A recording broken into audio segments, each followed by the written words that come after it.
Alright guys, Scrappy again today. Hope you're doing well and enjoying your day so far. Big Rostermania developments overnight with some confirmation, it seems, as to certain players that will not be getting on a starting team at the beginning of next season. Hicksy seemingly is going to be among them, despite winning his first ever LAN event last season on Toronto and getting a runner-up spot at the World Championship, is seemingly being ousted from the CDL for various reasons we shall dive into. Plenty of other players might find themselves in a similar position. Very much intrigued to your thoughts in the comments below. Hit the like button if you enjoy. Subscribe if you're new as always, I greatly appreciate it. First of all, some really good news to see that Holly and of course her husband Damon Carmabalo have successfully had their second child here. As Holly says, it was an incredibly scary labour, almost didn't make it. So yeah, really glad to see that that's of course the case, and yeah, wishing them the best going forwards, the future CDL candidates in however many years down the line, in addition to Bella, will be there. So I thought that was really nice to see for both of them, so congratulations, and good for the community as well. W's all round on this one, but unfortunately not so many W's all around for Atlanta FaZe.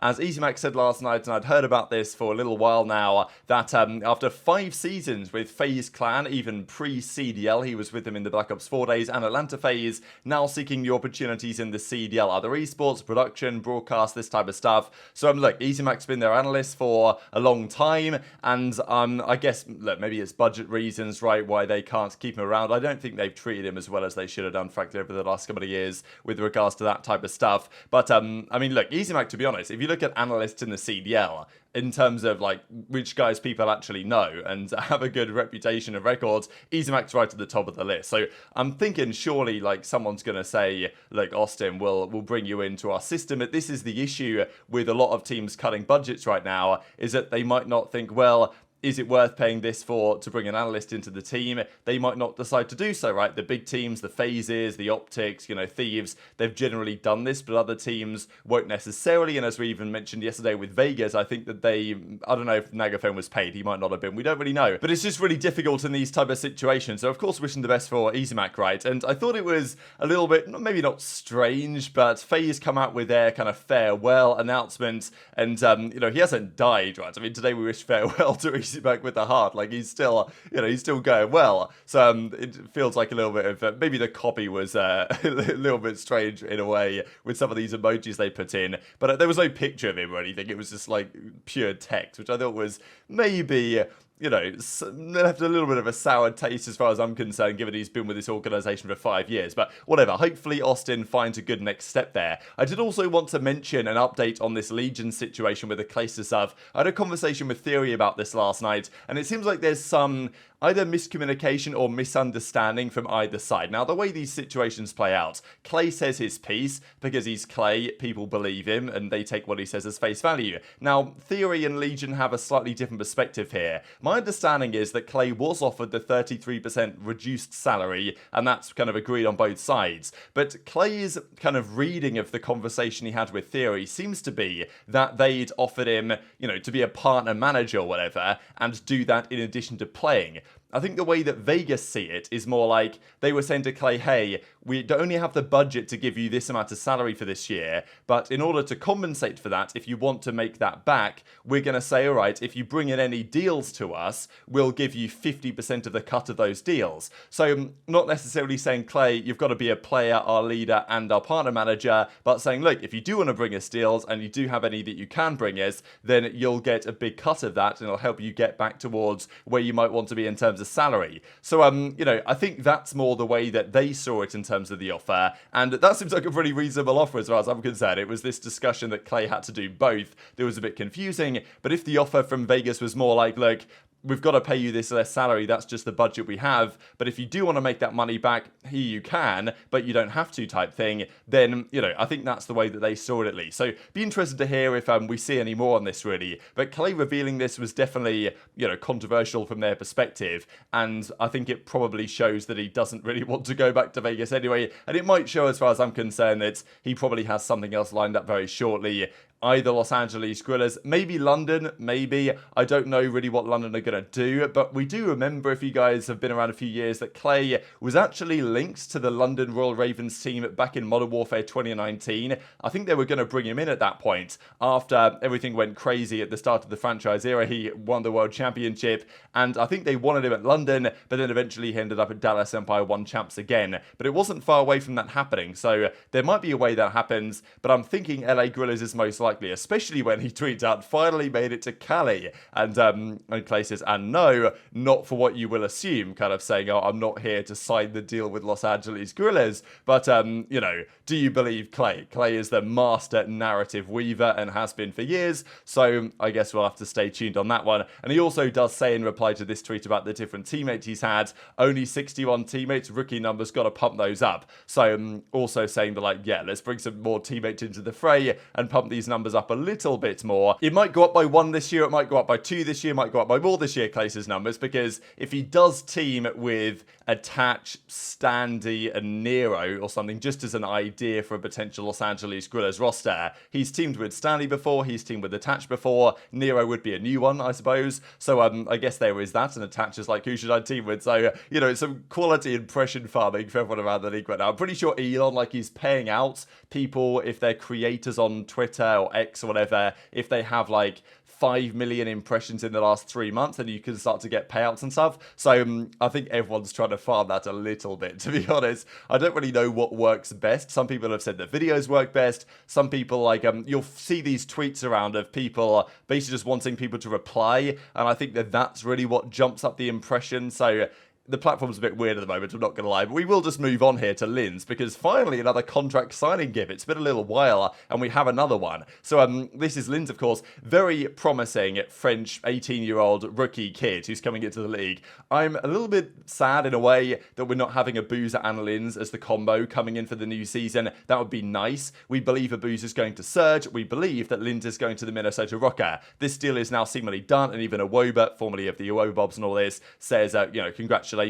Couldn't be prouder. So the deal is done. I'm sure some sort of buyout was agreed. And look, with HyDra, what he's done over the last couple of years, any young, very promising French talent is going to definitely catch the attention, right? So Linz is that guy at the moment. He had a very promising season last time out in challenges and really did turn a lot of heads. So on the SMG, of course. So he's going to go to the Minnesota Rocker, we think, with Accuracy as their IGL leader, whatever. So that hopefully will work out quite well. Accuracy, if there's one guy you want in the league that's not maybe Clayster or someone else in the situation to help a player like this out, because Clay teamed with HyDra in his first year, and okay, HyDra was pretty raw at that time. He didn't fully speak English as well as he could have done, or okay, he spoke English, but understanding it and the communication in game wasn't always perfect. Clay, I think, did a good job getting HyDra to a point where he could become what he has done over the next couple of years. Maybe Accuracy here can do a similar thing for Linz going forwards, but let's talk about Hicksy, because some SMGs, the likes of Linz, are getting signed by teams like Rocker and others, because they could be the next HyDra. Hicksy is not going to be the next HyDra. So he finds himself in a really tricky spot. And this is what's so frustrating in some ways about the way the league is, but also the fact that there are relatively limited amount of teams, is that players such as Hicksy, very valuable players, as far as I'm concerned, won't get spots because they don't put up the greatest numbers. And that pretty much is what it boils down to at the end of the day. Teams in the midfield pack, they want to form rosters that have high upside potential, and I get it, so they'll generally stack their team with players in the SMG department that can drop a 1.2 or drop a 1.1. They don't really seem to go for players that don't do that, and they'd rather go for a Challengers player that could be completely trash when they get to the CDL, but have more upside and, you know, might potentially be the next HyDra. And I'm not saying Linz is going to be trash, but I'm just saying that this is generally, you know, a lot of the players that have been brought into the CDL over the last couple of years that haven't really done anything, they will now very much struggle to get back in, but players like them will get given chances more than Hicksy will, despite the fact that Hicksy came in and straight up won an event last season. His first event he competed at rookie year, won an event, second at the World Championship. And okay, he does get released for Envoy, one of the hottest prospect free agents on the market. Envoy, absolutely, so you can understand why they made that decision. But as Hicksy says, not sure how this happens, but it's going to feel even better doing it all over again. So, I mean, Hicksy was like, I mean, yeah, this, of course, you guys remember, I think this is Major 3, right, when they went on to win the entire thing. But Hicksy and Scrappy came up in challenges together, and they've been clearly good friends for a long time. Scrappy is pretty mind-blown, and even was pretty mind-blown at the time when Hicksy was dropped. When Hicksy was released, he says, you know, love you, brother, the facepalm emoji,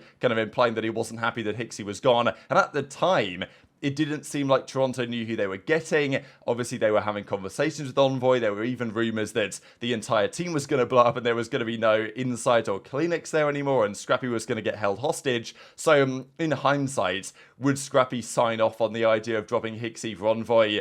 Quite possibly, yes, but you don't know. He obviously rates him very highly indeed after coming up with him in challenges and being part of, let's be honest, right, Standy on paper is a better player than Hicksy, sure, but the results with Hicksy were significantly better than with Standy. When they brought Hicksy in, he did a lot for the roster, and while his numbers weren't great and his lineman card is probably in the 60s, it's going to look pretty ugly, that does not tell the whole story, especially on LAN, especially in big moments. Hicksy made some big plays into big moments and was undisputedly a part of why they were such a force at the end of the year, beat some great teams, won an event, could have won the World Championship had they not completely collapsed on that championship Sunday. And as Scrap says, they'll learn eventually, brother. You would think they would, but I'm not sure they necessarily will. And this is what Fire says, right? Another player in a similar boat. You can win a whole CDL event. I think he's talking about, you know, Hicksy here again, and be a vital key to a team's win and success and still not get a spot. What do you even say or do after seeing something like that? And it's a good point, right? That it's going to be very discouraging to other Challengers players.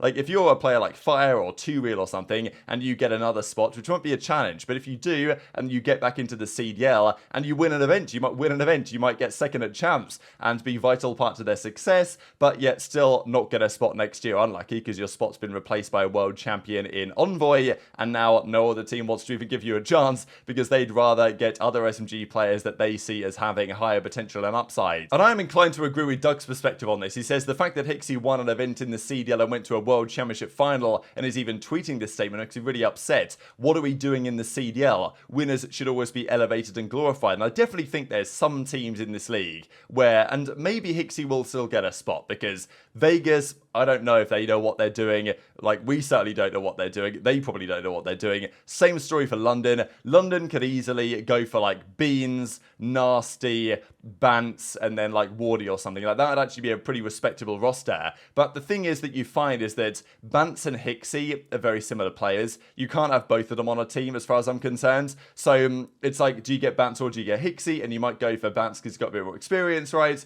One of the EU greatest. So that's when it's a bit difficult for Hicksy, because there's only so many spots on rosters for that like supporting cast SMG. And if you don't have the friendship connections, because let's be honest, does Hicksy get the spot on Toronto if it's the management on Toronto making the calls? Okay, he was on the Air Academy roster, he might have got in, but I think probably part of it was Scrap saying, look, Hicksy's a really valuable guy, I've played with him before, I know that he's going to be good, let's get him into the team. And of course it did work out for them, right? But on other teams, if you don't have those connections, it's, you know, going to be more difficult. And as Hicksy says, people value kills over winning. It's honestly sad to see, but it's a very consistent trend now. The tricky part is that, yes, Hicksy is a winning player and has literally done so in the last few months, but it's always tough to imagine if you're a general manager as to where that's going to fit in. Because if you don't know that Hicksy's going to really add value in terms of chemistry, and you don't know the guy on a personal level, then, you know, it becomes more difficult to make a decision to bring that guy in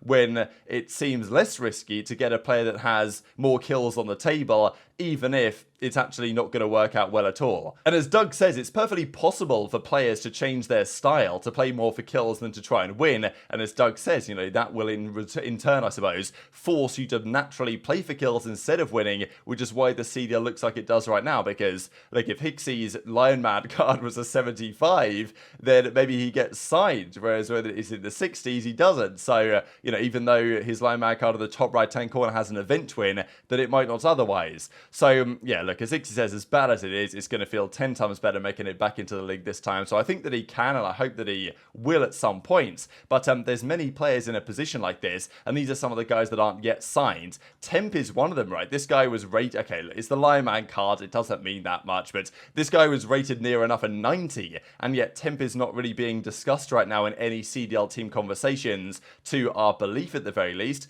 Okay, maybe Gorillas, but outside of that, there's not many options. He said that he doesn't really want to go go back to Vegas and actually might have to start the year in challenges and wait for a team like Surge or Rocker or Boston to blow it up, and then he can step in and pick up the pieces. Maybe that's his best chance, but it just feels like even if you are a player that gets a lot of kills, such as Temp, or if you're a player that does win in Hicksy but doesn't get a lot of kills, either way, you can be out of a spot for next season because of how competitive the league is, how few spots there are, and teams wanting to take chances on rookies rather than taking an alternative approach. But very much enjoyed to your thoughts in the comment section below. Hit the like button if you enjoyed, subscribe if you're new, take care, and I'll see you next time.